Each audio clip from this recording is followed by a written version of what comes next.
नमस्कार दोस्तों, आज मैं आपको एक ऐसे कटिंग टूल्स की जानकारी देने जा रहा हूं जिसके द्वारा हम किसी पार्ट को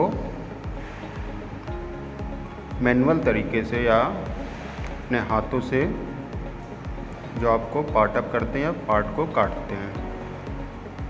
तो इस टूल का नाम हेक्सा फ्रेम है। हेक्सा फ्रेम का प्रयोग हम लोग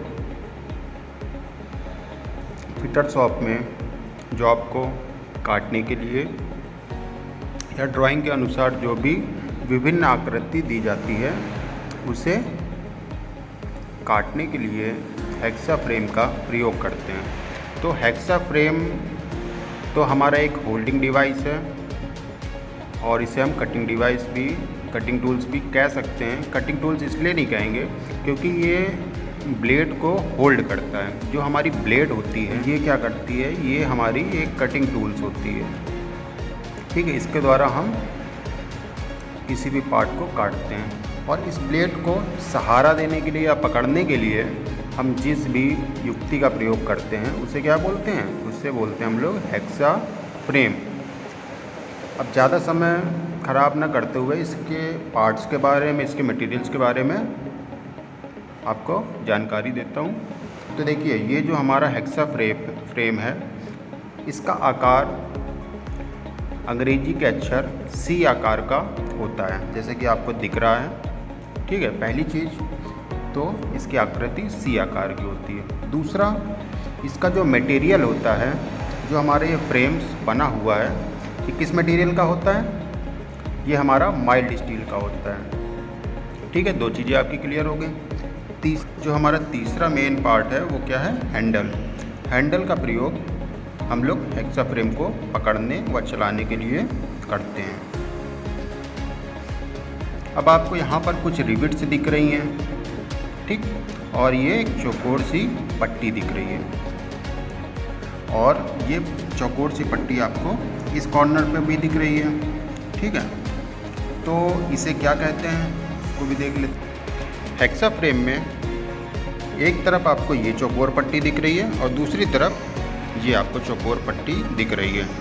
तो इस तरफ वाली चौकोर पट्टी को फिक्स ब्लेड होल्डर कहते हैं। इसमें एक पिन लगी होती है जो कि हमारे ब्लेड के होल्स को या पकड़ने का कार्य करती है, ठीक है। ब्लेड इस होल्स में इस पिन को डालते हैं तो हमारी ब्लेड को ये पकड़ लेता है। और इस तरफ जो आपको ये चौकोर पट्टी दिख रही है, इस कॉर्नर पे जो आपको ये चौकोर पट्टी दिख रही है, इसमें भी एक पिन लगी हुई है, बट इसे हम बोलते हैं एडजस्टेबल ब्लेड होल्डर। एडजस्टेबल क्यों बोलते हैं, क्योंकि ये आगे और पीछे स्लाइड करता है। स्लाइड कैसे करेगा, ये जो हमारा एक नट दिया हुआ है, ये जो आपको एक नट दिख रहा है, इसे बोलते हैं विंग नट। तो इसे हम हाथ के द्वारा ही कसते हैं और खोलते हैं। तो इसे जब हम ढीला करेंगे तो ये जो हमारी एडजस्टेबल ब्लेड होल्डर है ये आगे पीछे मूव करता है। तो इसे पकड़ने के लिए यहाँ पर रिवेटिंग की गई है, जिसके द्वारा इसे हम होल्ड करते हैं। और इन्हीं दोनों ब्लेड होल्डर और एडजस्टेबल, ये है हमारा फिक्स ब्लेड होल्डर और ये है एडजस्टेबल ब्लेड होल्डर, इन्हीं दोनों के बीच में हम अपनी हेक्सा ब्लेड को लगाते हैं। तो ये तो हमारा हो गया फिक्स हेक्सा फ्रेम। आज मैं आपको ब्लेड की जानकारी नहीं दे रहा हूँ, इसकी डिटेल्स मैं अगली वीडियो में दूंगा। आज मैं आपको ओनली हेक्सा फ्रेम की जानकारी दे रहा हूँ। ये तो हमारा हो गया फर्स्ट हेक्सा फ्रेम। ये हमारा दूसरा हेक्सा फ्रेम है जिसे हम एडजस्टेबल हेक्सा फ्रेम कहते हैं। ये हेक्सा फ्रेम एक पाइप की आकृति का बना होता है, जिसमें आपको दो कलर के पाइप दिख रहे हैं, एक ब्लैक कलर का है और दूसरा रेड कलर का। तो ब्लैक कलर का पाइप रेड कलर के पाइप में आगे पीछे मूव करता है और मूव करने के पश्चात इसे इस स्क्रू के द्वारा एक जगह फिक्स कर दिया जाता है। तो इसमें हमारी अलग अलग साइज की प्लेटों को लगाया जा सकता है, जो कि 250 mm से लेकर के 300 mm तक की जो ब्लेड्स होती है उसको हम इस हेक्सा फ्रेम में एडजस्ट कर सकते हैं। इसका आकार भी सी आकार का होता है। इसमें अगर हम हैंडल की बात करते हैं तो इस हैंडल को पिस्टन हैंडल कहा जाता है।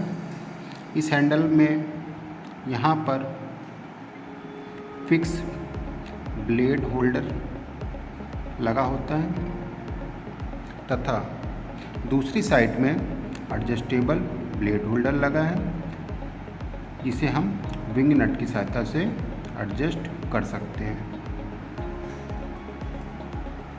एडजस्टेबल हेक्सा फ्रेम का मटेरियल भी माइल्ड स्टील होता है।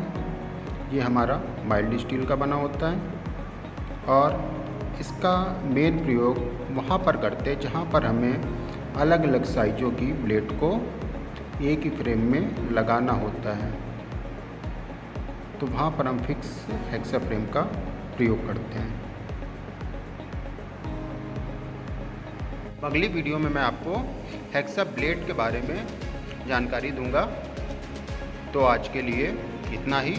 धन्यवाद।